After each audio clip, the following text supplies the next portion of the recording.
Last month when I was in quarantine, I really had an epiphany about the stumbling block that many people face due to bad habits and addictions, and really had time to reflect on my clinical practice and all of my patients,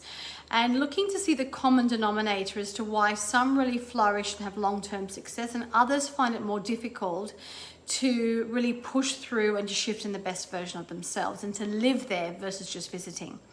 So I've written a new webinar and a new course on